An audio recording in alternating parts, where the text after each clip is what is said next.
राज्यात एकीकडे राजन साळवी उद्धव सेनेला रामराम ठोकत शिंदेंच्या शिवसेनेत गेल्यानंतर ऑपरेशन टायगरची मोठी चर्चा झाली। पण दुसरीकडे उपमुख्यमंत्री एकनाथ शिंदेंच्या वॉर रूमच्या धर्तीवर कोऑर्डिनेशन रूमची स्थापना झाल्याने मुख्यमंत्री देवेंद्र फडणवीस आणि उपमुख्यमंत्री एकनाथ शिंदे यांच्यात सुप्त संघर्ष सुरू असल्याच्या चर्चा रंगली आहे। त्यामुळे राजकीय गोटात उपमुख्यमंत्री शिंदेंच्या नाराजीची चर्चा असतानाच मुख्यमंत्री आणि उपमुख्यमंत्री यांच्यात वादाचा दुसरा अंक सुरू असल्याचं बोललं जातंय। त्यामुळे हा दुसरा अंक काय आहे हेच आता आपण समजून घेऊ। नमस्कार, मी शिवानी लकडे, पॉलिटिकल महाराष्ट्र मध्ये आपलं स्वागत। आधीच एकनाथ शिंदेंच्या पुरस्कार सोहळ्याला शरद पवारांची उपस्थिती, शिंदेंच्या खासदारांच्या स्नेहभोजनाला ठाकरे गटातील खासदारांची उपस्थिती आणि ऑपरेशन टायगर या तिन्ही गोष्टींमुळे सध्या महाराष्ट्राच्या राजकारणाचा केंद्रबिंदू पुन्हा एकदा शिवसेनेभोवती आलाय। पण या सगळ्यात मुख्यमंत्री देवेंद्र फडणवीस आणि उपमुख्यमंत्री एकनाथ शिंदे यांच्यात कोल्ड वॉर सुरू झाली।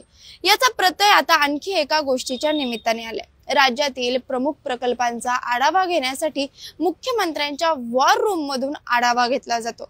मात्र आता एकनाथ शिंदे यांनी याच धर्तीवर शिवसेनेकडे असलेल्या खात्यांच्या अंतर्गत येणाऱ्या प्रकल्पांचा आढावा घेण्यासाठी स्वतंत्र कोऑर्डिनेशन रूम स्थापना केली।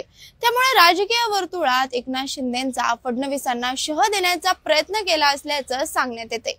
एकनाथ शिंदे यांच्या नेतृत्वाखालील शिवसेनेकडे नगरविकास, म्हाडा, MSRDC, SARA, गृहनिर्माण अशी महत्त्वाची खाती। या खात्यांचा सर्व प्रकल्पांचा एकनाथ शिंदे यांच्या कोऑर्डिनेशन रूम मधून आता आढावा घेतला जाईल। एकनाथ शिंदे यांच्याकडे जेव्हा राज्याची सूत्रे होती तेव्हा मुख्यमंत्री सहायता निधी कक्षाच्या माध्यमातून अनेक गरजू आणि गरीब रुग्णांना आर्थिक मदत करण्यात आली होती। मात्र मुख्यमंत्री पद सोडल्यानंतर त्यांच्या हातून अनेक गोष्टी वाळूसारखा निसटल्या। त्यामुळे आता एकनाथ शिंदे यांनी उपमुख्यमंत्री सहायता निधी कक्षाची सुद्धा स्थापना केली आहे। या कक्षाच्या प्रमुखपदी पुन्हा एकदा मुख्यमंत्री सहायता निधी कक्षाचे माजी प्रमुख मंगेश चिवटे यांची नियुक्ती करण्यात आली आहे।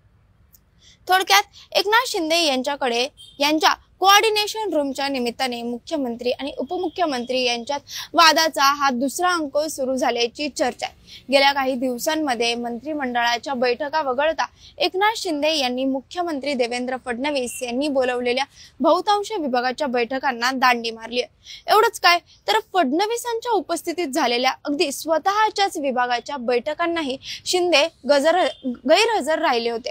फडणवीस यांनी बोलवलेली 100 दिवसांची आढावा बैठक असो किंवा अलीकडेच आयोजित करण्यात आलेली महापालिकेसंदर्भातील बैठक असो, एकनाथ शिंदे कोणत्याही बैठकीला हजर नव्हते। त्यामुळे देवेंद्र फडणवीस आणि एकनाथ शिंदे यांच्यात कोल्ड वॉर सुरू असल्याची चर्चा आता सुरू झाली आहे। यासोबतच मला हलक्यात घेऊ नका हा एकनाथ शिंदेंनी दिलेला नारा ते आता प्रत्यक्षात धक्के देऊन सिद्ध करायला लागलेत असं म्हटलं तरी चुकीचं ठरणार नाही। सध्या आपण इथेच थांबतोय, पण या कोल्ड वॉर वर तुम्हाला काय वाटतं हे आम्हाला कमेंट करून नक्की सांगा आणि पाहत राहा पॉलिटिकल महाराष्ट्र।